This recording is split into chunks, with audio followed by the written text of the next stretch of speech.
first week of practice in the books. What did you see out there? And I know you were trying to identify that quarterback in the backfield. Does anyone stood out to you this first week? I like that. Where'd you get that from? I like that term. That's what we use. Got it from you. I love that. And I think we're doing a better job with it as far as understanding our assignments. They're speaking more with confidence. But today, I saw energy. I saw from the start to finish, the guys competing. The word for the day, what Coach Brian put on it was finish. And I think they showed that. Anytime you give them instructions, you put something before them, and they can challenge themselves and shoot for that. They do a good job with that. So we came out this morning with finish, and I think we've seen the long runs with Hankerson and Charlie off it all, just the finish, and it just became contagious. And I think we're on the right step. We come together in full pads and see the guys bring them the energy level, and it just was good to see. You said part of your assistant head coaching job is organizing practices for Coach Prime. How similar is the structure of everything here compared to what you guys ran at Jackson State? Great question. I think structure-wise it's similar, but we did a good job along with Sean Lewis and Charles Kelly, the OC in DC, as far as catering towards more Sean Lewis. We knew as far as our structure, the way we do things in certain periods was very adequate, but we knew that with Sean Lewis, you got to add a different element. He needs to go through that fast tempo every day. So we made sure we had periods that's going to be conducive for what he's trying to get done.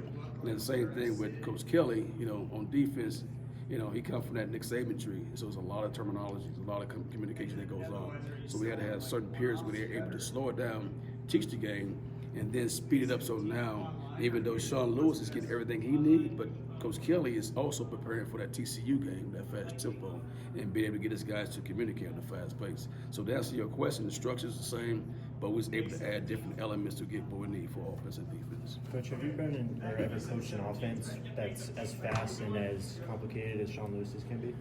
It's really not complicated. It's to the point where you don't want to be, you want the simplicity, so you can play fast. So we try to make sure we have plays that we rep every day, but the plays that we have is effective where it's conducive when we're trying to get done as far as the guys in the box. So it's going to be a good play majority of the time. If the quarterback makes the right read, it's going to put us in a better situation to have success.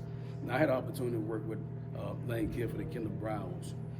Kendall Brown, Sean Lewis come from that same tree, so I was able to get adapted to the terminology and the fast tempo. At FAU, the first 2 years, we had the same tempo. We kill guys. And you defeat the defense by playing fast. You defeat the defense, what we're doing now. The way we practice is conditioning. So if we're able to play fast, we're going to be well conditioned. We're going to wear down the defense, and as the game go on and on, we just got to make sure, and Sean Lewis always said best, control the controllables. If we do that, don't beat ourselves, then we'll have success this year. Coach, kind of a lull in spring practice here. What was your message to your guys as far as maybe building, maintaining what you did this first week, Yes. Before you come back again? Yes, absolutely. That's the message as far as don't lose what we poured into you, especially from the assignment part. We try to make sure in our room with Coach Hagan, who does a great job for me, Coach Cordell. We have 3 guys in my room where I'm able to help do other things, and they also help teach the game in the running back room. So we try to make sure we have rules. We try to make sure we have things that they can remember to play fast to help them out to have success. So we want to make sure that we had 4 practices, 3 installs. Make sure you continue. First and foremost, stay safe. Don't go do anything that's going to be detrimental to yourself in the program. But just stay in your playbook, and Coach Prime put some things on them where they have to work at least 3 to 4 days throughout the week and send that video in. So we always monitor them and try to encourage them to do different things to stay in shape, because that first day on Monday, trust and believe, it's going to be something special for them when they get back. Hey, Coach, how important is it, your head coaching experience? Obviously, you coached at Howard, big, huge proponent of the HBCUs, and you have come over with Coach Prime. And this seems like, how committed are you guys between now and April 22nd? What are you guys trying to do? Give us your game plan of what this next 30 days kind of looks like before the spring game. I think it's just trying to get to where we want to be as far as competition-wise and dominate. Coming from where I come from, I've been around a lot of coaches, a lot of head coaches, assistant coaches, but working with Coach Prime at Jackson State is the first time I was able to get around someone that think differently, that drives me, that continues to put me in a position where I can have success and let me be who I am. And in this profession, it's hard to find. And I think he did a great job. We have a great staff. You know, this is probably one of the best staff I've been around in my 20 years of coaching, just from the OC, DC, and guys, even the guys that the GAs and the volunteer coaches. I think we did a good job for the selection of coaches, and everybody's coming together and working well together. And Coach, every day, Coach Prime comes with a message, and he's consistent with that. And you cannot watch how he moves throughout his day-to-day basis, and you come and you're slacking. So it kind of keeps you going, keeps you motivated, and it holds you accountable. And I think the biggest thing is as far as accountability and things we're trying to get done. And as we go through these 15 practices, we're 4 down, and so we have 11 more to go. We want to keep getting better. We want to continue to compete. So always improving, always pushing each other, especially competition. Coach Prime believes in competing amongst the coaches, amongst the players. As long as we compete and we get the mindset that we can play together, win together, and then come September 2nd, we'll be ready. Coach, what have you seen from guys that have been here? Deion Smith, Hankerson, Jaley Stacks so far this spring? I see the buy-in. You know, I see the buy-in that everything that we're trying to get accomplished. You know, I see the carryover from not having the success that they want to have, and these guys want to win.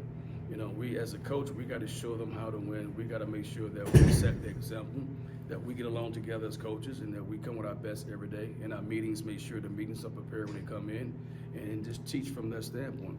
So everything that's in the meeting has to carry over to the field. And if you're a coach, like I said, I have a great coach with Coach Hagan and Coach Cordell. You know, we're able to, with our experience, show them on film, get the buy-in, and then when they go to the field, they see everything that we're coaching them to do, and they're getting better, they're improving, and that gets the buy-in. As long as the coach, you build that trust, you show them that you care about them, and then you coach them hard, that's when you're able to get the results that you want.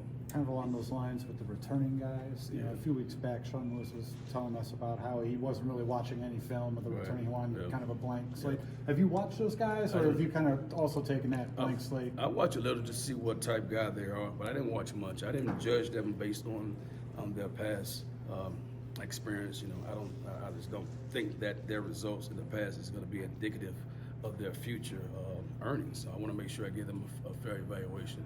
We want to make sure, even though we've been shorts for a long time, today is the first day in the past, that we don't jump the gun and say what they cannot do. Just go through the process and take care of yourself. And I think today showed that, you know, once the pads come on, the energy level goes up, and the competition rises also. And I think the guys did a great job as far as stepping up to the challenge. You mentioned Coach Hagan a couple times. Yeah. How has your personality meshed with his? No, I think it's good. You know, we come from that same tree. You know, I was able to go to Howard University and win early in college and win a national championship. He was here during the championship days. You know, anytime you have someone with that type of pedigree, with that understanding and have that championship mentality, you're able to show someone, you know, where you're going because you've been there. And I think he does a good job as far as understanding the Colorado culture. You know, he knows what it takes to win, and he don't deviate from that. You know, he don't accept anything less than that. You know, so I learned a lot from him as far as understanding what goes on here. You know, he's well tied in, so I would always want to make sure he's connected to pour that into the individuals, and then we just continue to grow as a staff in the running back room, and they see how well we get along. If we can't get along, you know, I can't go in. It's not about me. I don't like just using the word I. You know, I have to show that I'm able to work as a team to get them to buy in, so they have a leadership as a group, and they grow together. And someone in that room leads, but they all work together and have the same mindset. Just two questions. Your early observations on Dylan Edwards and Deion Smith. You know, they both were out today. Dylan, he had a sickness and hamstring issue with Deion, but you know, they work. You know, they come every day and they compete. You know, Deion, you know, I like his personality, I like his character, and he wants to win. He's very smart in the meeting room. He competes. You know, it's unfortunate he's having the hamstring injuries. So we just told him to just shut it down for a while, take care of yourself. You have more time to really get evaluated. You know, Dylan, he's young. He's still a high school kid. He do everything fast. You know, we try to get him to slow down, you know, see a little so he can see a lot. So that's going to take some time, but he has a good learning curve. You know, just try to get that high school part out of him so now he can make that transition and get that mindset of a college student athlete. Do you think he's understanding Sean Lewis's concepts and your concepts well at this time? He is. You know, sometimes the consistency is not there. He knows it. Sometimes he goes into the game and he'll make a minor mistake, and that's what we hop on. So he knows it, but he's just not consistent as far as not making the small details when it comes to the mistakes. He has to understand that everything is important. Everything we teach him It can be a small detail, but it's very big in what we're trying to get done on that particular play. So sometimes you got to take a step backwards and make those small, minor mistakes, but you just got to get it out of them and make sure they understand every day you got to study your playbook, just like math. You take a couple of days off from studying math, it'll screw you up. Thanks, Coach. Thank you, Coach. Thanks, coaches. Thanks, Coach. Thank you. You said that.